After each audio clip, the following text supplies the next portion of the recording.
21वां अध्याय। तुलसी जी द्वारा विष्णु जी को श्राप। व्यास जी बोले, हे सतन कुमार जी, भगवान विष्णु ने पतिव्रता तुलसी को किस प्रकार अपने अधीन कर लिया, किस प्रकार पतिव्रता धर्म का पालन करने वाली देवी तुलसी को एकाएक धर्म से विमुख होकर अधर्म का आचरण करने लगी। कृपा कर इस कथा को मुझे बताइए। व्यास जी के प्रश्न को सुनकर सतन कुमार जी बोले कि हे महामुनि, देवताओं के हित का सदा ध्यान रखने वाले भगवान विष्णु ने अपने आराध्य भगवान शिव की आज्ञा पाकर उनके द्वारा बताए गए कार्यों को पूर्ण करना अपना अध्यय माना। तब तुरंत ब्राह्मण का वेश धरकर शंखचूड़ से उसका कवच ले आए। तत्पश्चात वे अति शीघ्र दैत्यराज शंखचूड़ के नगर की ओर चल दिए।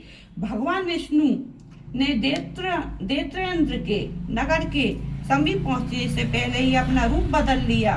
उन्होंने शंखचूड़ का रूप धारण कर लिया। फिर वे देवी तुलसी के पास पहुंचे। अपने पति शंखचूड़ को सामने पाकर देवी तुलसी फूली नहीं समाई, वह उनके गले से लग गई। उसकी आंखों से आंसू की धारा बह जा रही थी। उसने अपने स्वामी को सिंहासन पर बैठाकर उनके चरणों को धोया और युद्ध का समाचार पूछा। शंखचूड़ का रूप धारण किए हुए भगवान विष्णु बोले, हे प्रिय, युद्ध के मध्यम में ही ब्रह्मा जी ने मेरे और भगवान शिव के बीच संधि करा दी, इसलिए मैं वापस आ गया हूँ। भगवान शिव के वापस कैलाश पर्वत चले गए। यह कहकर उन्होंने देवी तुलसी की जिज्ञासा को शांत कर दिया। तत्पश्चात शंखचूड़ बने भगवान विष्णु तुलसी के साथ आनंद पूर्वक रमण करने लगे, परंतु झूठ की हांडी रोज नहीं चढ़ती। एक दिन देवी तुलसी को ज्ञात हुआ कि उसके साथ रमण करने वाला पुरुष उसका पति शंखचूड़ नहीं बल्कि कोई और है। यह पता चलते ही देवी तुलसी आत्मगलीन से भर उठी। उन्हें स्वयं से घृणा होने लगी। वह क्रोध से वेश बदले विष्णु पर फट पड़ी। उन्होंने श्री विष्णु से पूछा, तुम कौन है? मुझे सच सच बता, क्यों तूने मुझ जैसी पतिव्रता स्त्री का पतिव्रत धर्म नष्ट कर दिया?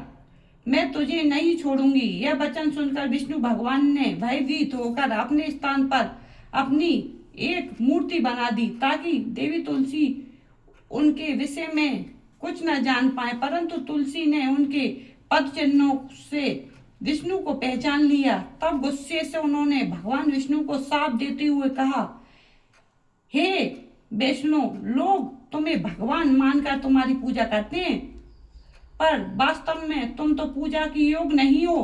तुम तो सिर्फ भंग किया है। भगवान भंग किया है, योग नहीं हो। तुम तो सिर्फ पत्थर हो। तुम्हारे मन में दया भाव नाम की कोई वस्तु नहीं है। तुमने मेरे सती को भंग किया है और मेरे पति शंखचूड़ को भी मार डाला है। इसलिए मैं तुम्हें श्राप देती हूँ कि तुम आज अभी पत्थर हो जाओगे। यह कहकर देवी तुलसी अनंत दुखी मन से रोने लगी। देवी तुलसी का श्राप सुनकर भगवान विष्णु भी दुखी हुए और भगवान शिव को स्मरण करने लगे। विष्णु जी की पुकार सुनकर भक्त वत्सल भगवान शिव वहां प्रकट हो गए। उन्हें देखकर देवी तुलसी और विष्णु ने हाथ जोड़कर प्रणाम किया। तब वे देवी तुलसी को समझाने लगे। उन्होंने तुलसी जी को समझाया कि देवी तुलसी, यह तो पूर्व निश्चित था। शंखचूड़ को मिले श्राप के फलस्वरूप उसका जन्म दानव कुल में हुआ और इसी कारण उसे मेरे हाथों मृत्यु प्राप्त हुई है। देवी, तुम्हारी मनोबल स्थिति मैं समझ सकता हूँ, परंतु यह संसार नश्वर है। अंत तुम अपने द्वारा की गई तपस्या का फल लो और इस शरीर को त्याग दो। मेरे आशीर्वाद के फलस्वरूप तुम्हें दिव्य देह की प्राप्ति होगी। तुम्हारी श्री हरि में विशेष प्रीति होगी। इसी शरीर को त्यागने के पश्चात जब तुम नया शरीर धारण करोगी तो तुम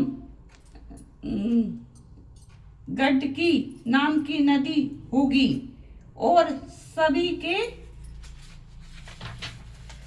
द्वारा पूजित होने के कारण प्रधान रूपा तुलसी के नाम से विख्यात होगी।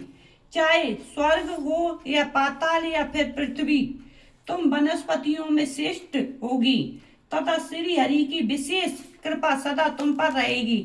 तुमने जो श्री हरि को श्राप दिया है वह भी अवश्य पूरा होगा। गढ़ की के तट पर सदा भगवान विष्णु भी वासड़ के रूप में स्थित होंगे, पाषाण के रूप में स्थित होंगे। तेज दांतों वाले अनेक कीड़े उस शिला को छेद कर उसमें चक्र बना देंगे। उस शिला को इस जगत में शालिग्राम के नाम से प्रसिद्धि मिलेगी। यह कहकर भगवान से वहां से अंतर्धान हो गए। तब पश्चात देवी तुलसी ने अपना शरीर त्याग दिया और गढ़ की नदी बन गई। तब श्री विष्णु ने भी उस नदी के तट पर पाषाण के रूप में निवास किया। जय हो श्री हरि विष्णु भोलेनाथ की, बोलो महाकाली मैया की जय हो, ब्रह्मा विष्णु महेश की।